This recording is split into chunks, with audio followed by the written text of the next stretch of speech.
Some are new ones, and some built on what we started talking about last night. Boy, I guess I wrote down 6, so that's a lot of topics here. Some of these might require me to tell a little bit of a story, but let's try this first one. And the topics in order are shared birthday, judge, basketball coach. So you guys can contemplate what we might be talking about when I get to those. Checklist, and that was mentioned last night. Being better together, and bring friends. So let's take them in order. Shared birthday was it's something special that Natalie and I shared together, and Natalie's grandmother and grandfather on the Davis side are not here tonight, but they're here in spirit. And it was a big occasion when we were coming down the home stretch, and Alicia was carrying our first child. And it looked like it might line up, so she was going to be born on my birthday. And although the date that they predicted was a few days earlier, but anyway, stuff started to happen. And on August 1st in 1985, Alicia was in labor, and Jenny was at her bedside, and my mom was blue smoking it up the highway from Portland, so she wouldn't miss the event. And unfortunately for Alicia, she was in a pretty extended and long labor. And that was a bonus for my mother, because that meant that she could be there moments after Natalie was born, and everybody's remembering this story. And so Natalie and I share a birthday, and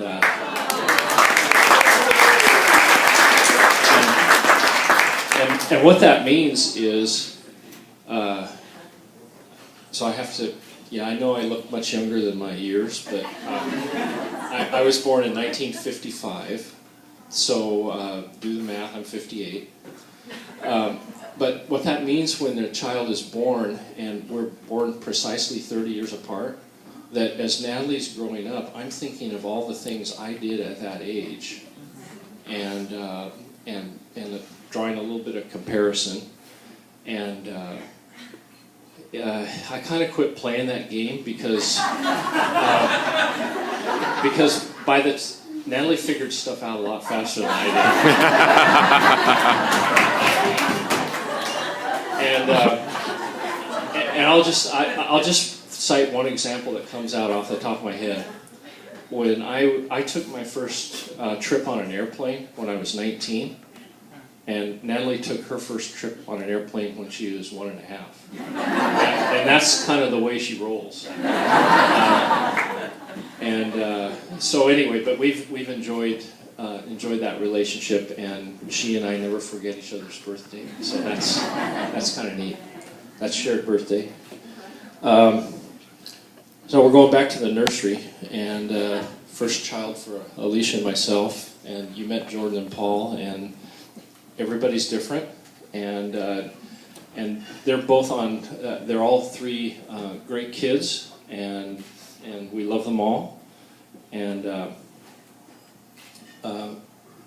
when Natalie was in the nursery, we got feedback from the head nurse. Natalie was born a large, healthy baby, and with lots of energy. And one of the comments we got back from the nurses that would watch the night shift and stuff is, she'd come back shaking her head, and she said, "This child of yours is either going to be a judge or a basketball coach, because she's in the nursery making all kinds of commotion for everybody, and she's got really loud vocal cords. So she's got well-developed vocal cords." And so we've always had a good smile about that. Now, happily, Natalie, not that those other professions aren't noble and good things to do, but I think Natalie's distinguishing herself in her work environment, but it really plays off the fact that growing up, at an early age, she developed world-class skills at shopping. It's really nice that she's a buyer for Sur La Table, and she can further her profession in something that she's already distinguished herself as at an early age. So.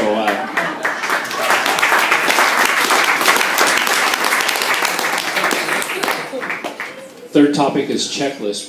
We talked about checklists, and Tom ran us through, and some of the other people, maybe Blake was talking or just visiting with others. You know, Natalie got checked off, and Natalie was making her check-offs with Blake, but on our side of the family, the checklist was there wasn't a checklist. There's really only one measure. And that's if Alicia approves. And so after meeting Blake and knowing that Blake and Natalie were dating for a couple of months, Alicia, it wasn't very long before all she would do was smile and say, you know, this kid's a special kid. And I really like Blake. And as soon as she said that he's actually completed all the Davis checklists. He can check off. So obviously, Alicia and I feel really good about the situation, especially now that we're through the gate. Natalie and Blake are married, but I think you guys knew how we felt about it. Always interested and supportive, but you know, you guys helped control the wheel, and we're going to decide when and where, right? And so we're happy that happened. Better Together.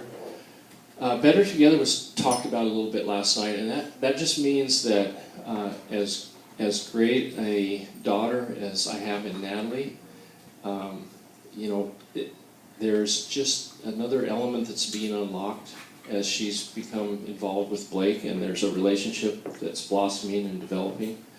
And it means that there's a side benefit to that. It means that when Natalie gets to a boil-over, and probably most of the people here haven't seen that, she's got somebody else that can bleed him off other than her mom.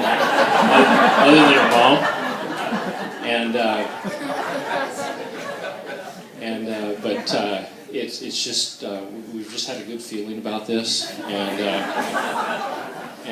that's Better Together. And we heard other people, it might have been Tom or one of the other friends, that said that they noticed that Blake's always been a strong personality and loyal to his friends and family, but they think he's kicked it in a different gear after being paired up with Natalie. So that all felt good. And then the last item is make sure to bring friends, and we already see the kind of network that we have in place here. And I shouldn't use words like network because it sounds too antiseptic, but it's the closeness and the energy that you feel when you're in an environment like this, and the pledge that we all have to help Natalie and Blake make sure this works. And those are my final thoughts, so that's where I want to leave it, and have a toast to Natalie and Blake. I'll raise a glass